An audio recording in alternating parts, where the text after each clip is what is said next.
Hello and welcome to our second edition of the Clean Commercial Transportation Update. I'm Bill Van Amburg, and together with my colleague Alycia Gilde, we'll be your host for this weekly webcast. Bonnie Trowbridge is our webcast coordinator, and she is at the helm of the controls today. In fact, as we go through today, as you have questions or chat, she'll be monitoring the chat box and the question box, and we'll try to get to your comments. We launched the update last week, and really, we so much appreciate the positive engagement, the comments, the suggestions we've received so far. Please keep it up. We do want to hear from you on really refine the topics and the information that we share with you. But as we shared last week, I mean, the purpose for this webcast is really one of the ways that we want to keep our industry more and better connected than ever, especially during these really challenging times with COVID. All on top of the fact that we really need to continue the pressure on cleaning up air quality and making progress on climate change. So our goal for this webcast is really to share the continuing momentum in our industry, the latest salient news, industry updates, and new tools, issues, and other things that affect truck transformation and transit innovation. So really buckle up and let's move forward with this week's edition. We actually have something extra that we're going to be sharing this week. We're pretty excited about as well. So Bonnie, let's go to the rundown. We'll go through some industry news. There's obviously big topics, one of which is the California state budget. We'll talk through that. We have a new series, Coping with COVID, and every week we'll be trying to take a new look at that. And we've got a really good interview that Alycia did with Keith Kerman, the Chief Fleet Officer for New York City. We'll also get an update on the New York Truck Voucher Incentive Program. This is an incentive program that has money and is available, and we really want people to be aware and engaged. We'll also look at what's coming up next week in closing thoughts. And one last thing is we will have an update extra that we will be talking to you about. We'll want you, if you can, after the half hour is over, if you can join for an additional 15 minutes for those with time, please stick with us. We want to actually talk about what's changing in clean commercial transportation. What is COVID doing to us now, but even more importantly, where is it taking us in the future and how is it changing transportation? So with that as kind of our tee up for the day, I think, Alycia, this is really the question we want to take the temperature of the room on. Absolutely. Thank you, Bill, and hi, everyone. Great to see all of you. Thanks for joining us. Yes, as we understand, COVID-19 is impacting businesses, our communities, and the people that we love around the world. We want to start off our program today to hear from you. How is COVID-19 impacting your business? So Bonnie, if you want to bring up that poll, thank you so much. You can see our options here that we would like to get your feedback on. Is it affecting your supply chain? Is it shuttering facilities? Are we seeing furloughs and layoffs, financial losses, and then human life? So let's give you about 15 seconds to provide your option. Bill, I'm really looking forward to our discussion following today's update to really hear from our partners how COVID-19 is impacting their business. I've already been talking to a number of our friends who are sharing some really heartfelt stories with us, as well as some really interesting opportunities to overcome these challenges. So really looking forward to our discussion that we'll have after our program today. Yeah, there's people being very innovative and adaptive, and then we're starting to hear stories about, so how are things changing? Are we gonna find more home delivery? Is that gonna become more and more, even faster, the wave of the future? Less brick and mortar stores, does that change distribution patterns? What's gonna happen with transit in the midst of this? So these are some of the topics we really want to engage with our industry stakeholders on. That's right. Great. Bonnie, can we bring up those results? All right, it looks like we're pretty across the board seeing impact on each of these options. We can see here probably the highest percentages of impact are on supply chain and the financial losses. All right, everyone, thank you so much for participating in this poll. And I'll turn it back over to Bill. He's going to share industry updates and news that's taking place around the world on our clean transportation community. All right, thanks so much, Alycia. And that really supply chain is a huge issue we're hearing so much about from a number of our companies. Well, look, probably the big story of the week, at least in California, but this has ripple effects around the nation, is California's budget. The Governor Newsom announced what they call the May revise, or the adjusted, updated budget for the state. Since he proposed the budget in January, of course, COVID has hit. Huge unemployment has hit the state. Healthcare costs have gone way up, and the governor has had to come up with a drastic budget with reductions and cuts across the board, and areas, of course, in healthcare where payments have had to go way up. Interestingly, and we share this with the industry, the governor has actually maintained the cap and trade expenditure plan that he came up with in January. And this is the plan that actually funds low carbon transportation, among other sources. Now, he has a caveat in his budget. He is maintaining that plan. However, he says, we're not sure if we're going to get all the funds we thought we were going to get in that category, and we will pay as we go, and he's prioritized some programs. But nonetheless, this is interesting in that the governor, even in the midst of this, has maintained a priority, it appears, on these key and critical programs to our recovery and where we're going in the future.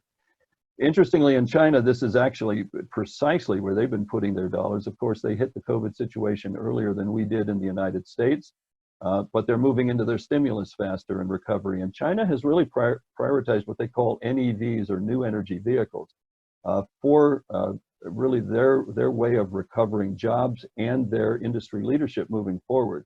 They were going to retire some of their incentive funds for new energy vehicles this year, but they've actually now extended it for 2 more years and broadened some of the categories. They're also really stepping up their funding for infrastructure. So this is a really interesting signal back to the United States and the rest of the world about where to put potentially dollars as we come out of COVID.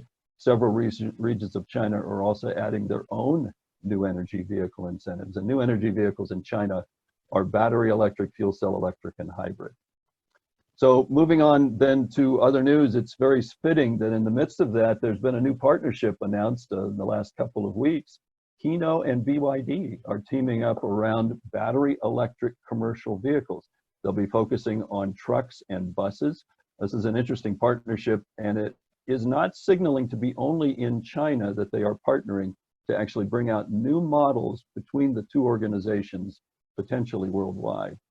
Hino is also working with its own ownership group on a variety of other technologies, one of which is fuel cell. And Bonnie, if we can go to the next slide, it's really interesting. This one was a little underneath the radar screen, but Toyota and Hino, and Toyota does own Hino trucks, are teaming up on fuel cells. Just as Toyota has in the United States teamed up with Kenworth and other manufacturers to use the fuel cells from their Mirai fuel cell and be able to power Class 8 trucks with it, they're also now teaming up with their own entity, Hino, but probably just for the Japanese market to start. Other interesting news out of that partnership is BYD. They've now they're deploying buses the farthest north in Europe they ever had. We talk about buses in cold weather. Well, they're getting the test. This is just below the Arctic Circle, where BYD will be deploying buses to Piteå, which is in far northern Sweden. They now have buses down in Chile to the south on the equator and this far to the north. Cold weather is not the issue, though, that we're worried about, unfortunately, with climate change. And a new report has just come out that was in Science Advances that actually has started to document that some regions of the world are growing too hot for humans to survive. This is particularly an issue around high temperatures coupled with high humidity. So you can see some of the details here. Some of those regions are in North America, as well as in the Middle East and in Southeast Asia, where it's particularly bad. But this is an issue where the human body simply cannot shed the heat when you get into high humidity and high temperature environments. This is a terrible cautionary tale. One last story of the day, and it cues up our extra for later. There are trucking impacts we're already starting to see from COVID. Now, obviously, sales have been down across most truck categories, and some shipments have been down. But early data from a group called Four Kites is actually showing that larger carriers are actually doing better during the COVID period than smaller carriers. And the signal here is perhaps more businesses going to the big folks and moving away from the small folks. So this could be one of the shakeouts that may come out of this period. So that's all we've got for our news items today. This, of course, will be posted up on our website. later. But now let's really delve down into what's going on with COVID impacts. And Alycia has actually had a really good interview with someone who's on the front lines, unfortunately the epicenter for COVID for us in the United States in New York City. Alycia? Bill, thank you so much. Wonderful industry update. Thank you so much for that. Our Northeast Regional Director, Ben Mandel, and I had the special opportunity and honor of speaking with our friend, Keith Kerman, Chief Fleet Officer and Deputy Commissioner for the Department of Citywide Administrative Services for the City of New York. We wanted to ask Keith, how has COVID-19 impacted the nation's largest fleet, with over 30,000 vehicles within its fleet, 19,000 of which are alternative fuel vehicles? We also wanted to understand, how is the city maintaining momentum to meet its sustainability and climate goals during these challenging times? Okay, well, thank you, Alycia. Thank you, Ben. It's great to see you. These have been extraordinary times that we are all dealing with, but we are so happy to have CALSTART as our continuing partner. So yeah, this has been a major event for New York City, and of course the fleet supports all the day-to-day emergency response and service efforts that take place. We've been hit closely. 4 fleet staff, including one of my executive fleet members, Lennon Fierro, who ran our safety and Mayor de Blasio's Vision Zero programs for fleet, have lost their lives. It's been a reminder how fleet staff, including and also building staff, nurses, teachers, people in our markets, our food markets, forget the financial markets, how absolutely essential they are.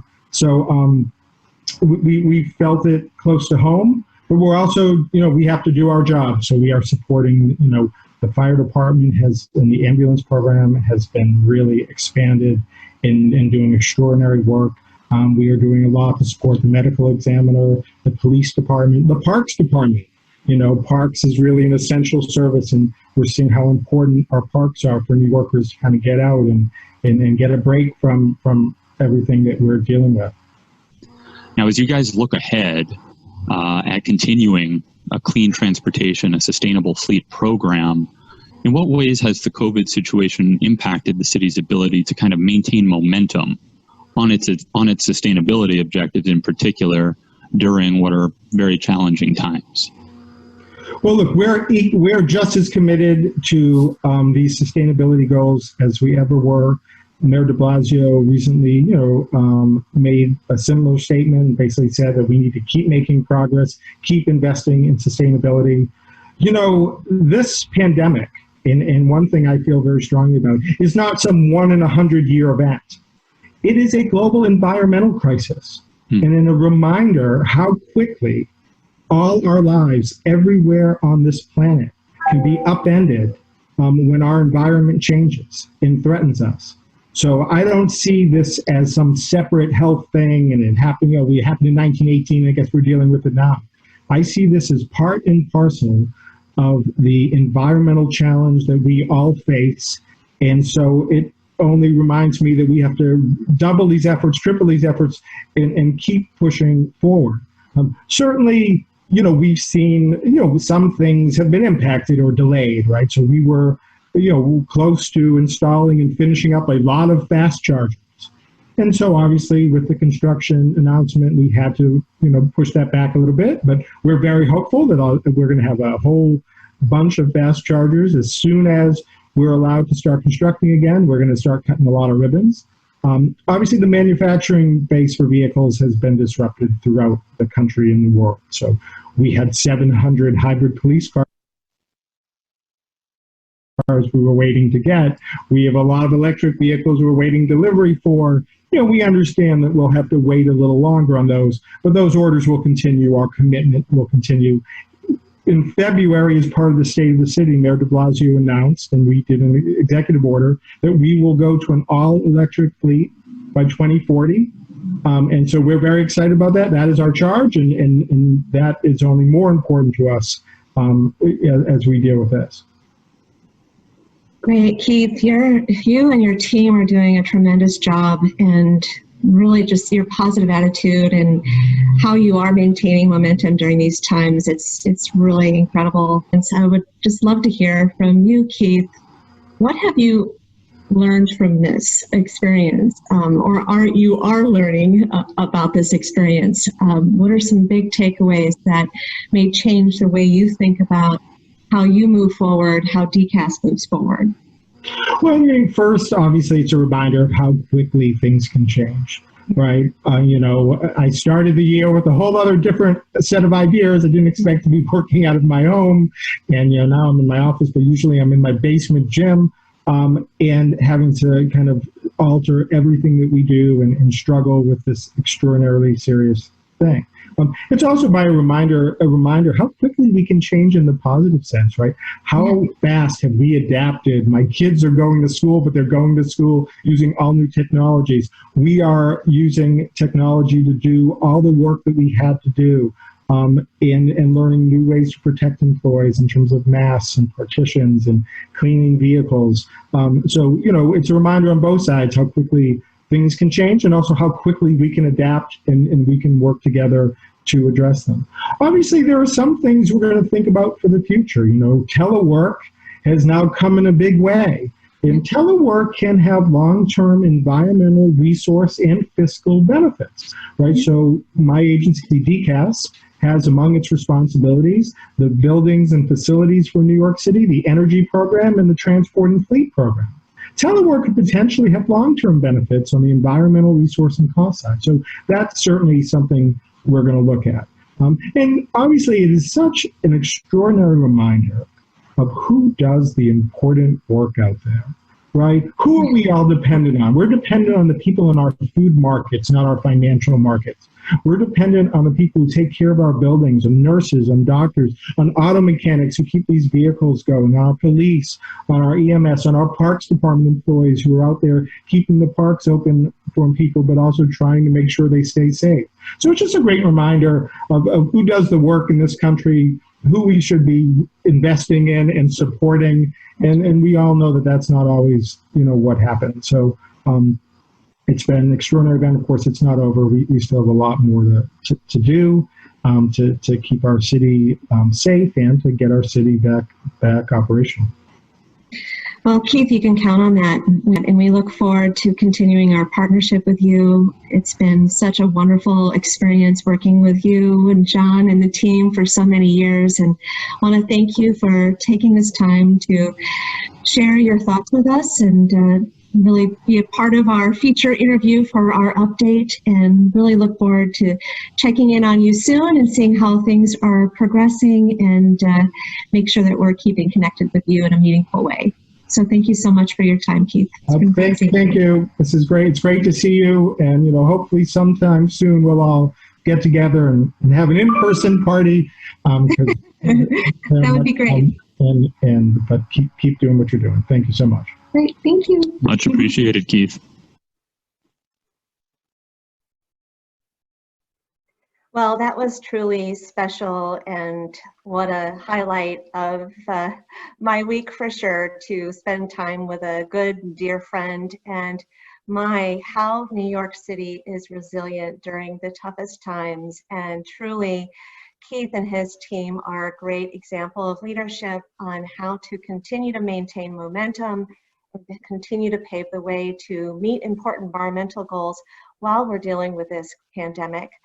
So Ben, I really want to thank you, my friend, for being a part of that interview with me. That was really great. And I think what's really important is that we continue to do what we can to make progress. And the New York Truck Voucher Incentive Program is a great example of a project that's helping us to speed up the pace of technology adoption, starting in 2013 when we launched the program, and now to see how much progress has been made. I hand it over to you, my friend, Ben Mandel, Northeast Regional Director for CALSTART. Take it away. Thank you so much, Alycia. Really appreciate it. Yeah, that was a lot of fun to do with Keith yesterday for sure, and great to hear how they're continuing forward despite the challenges they're encountering, but how critical they and all of their roles are, as well as the role of sustainable vehicle technologies within their mission. So one thing we certainly wanted to do in today's update is to share more details about CALSTART involvement in the Northeast through the New York Truck Voucher Incentive Program in general, but we also wanted to emphasize this as another really encouraging example of how public sector leadership is continuing to advance the mission for clean vehicles, even despite crisis response and having to pause on some other items. New York State has issued a press release last month, in fact, noting that while some of the infrastructure construction work through its available programs is being paused, the New York Truck Voucher Incentive Program remains open for business. We're continuing to accept vehicle eligibility applications and voucher transaction applications. So we want to really take this time to encourage our colleagues in the industry to work with us to make sure that they're getting all available funding to fleets in New York State. So a lot of you may already be familiar with this program. It's kind of the East Coast corollary to the HVIP program that we've worked on in California with the Air Resources Board for more than 10 years now. As Alycia said, it's been in place since 2013. And like our other voucher programs, it's a point of sale purchase reduction in the form of vouchers for either all electric or alternative fuel vehicle technologies. So it's an upfront benefit to fleets, and it really relies on a network of vehicle vendors or dealers, which NYSERDA refers to as contractors, to create that point of sale purchase reduction and get reimbursed later by New York State. One new feature this time around is the introduction of scrappage due to how the program is funded, namely through the Volkswagen settlement dollars that New York has allocated. And so that creates, a bit more of a constraint in terms of the ability for fleets to participate, but we want to be transparent about what is required. Next slide, please. So just as a refresher, we've noted the program has been around in some form since 2013, and the first iteration ran through the middle of 2018. And in that time span, we were able to facilitate nearly 600 vehicle replacements or diesel retrofits, dispersing more than $14.5 million across 60 fleets. So not quite the same levels of volume that California's HVIP program has seen over the years, but certainly in a different context here in the Northeast, pretty significant numbers, and we look forward to expanding on those in this new round that has launched as of late last year. Next slide, please. So it's important to emphasize that this time around, the program is receiving funding through two sources from different New York State agencies. So like last time, there is funding available from the Congestion Mitigation and Air Quality Improvement Program, which is dispersed by New York State's Department of Transportation. That's about $10 million this time around. And for the Volkswagen settlement, New York State's Department of Environmental Conservation is dispersing funds from its beneficiary mitigation plan to NYSERDA in tranches. And here you can see three of the funding buckets from that allocation that are being dispersed through the voucher program. So this is ongoing, and it's subject to change over time as more and more VW funds come into the program. But currently, we want to emphasize that there are $35 million available for vehicle fleets in New York State. Next slide, please.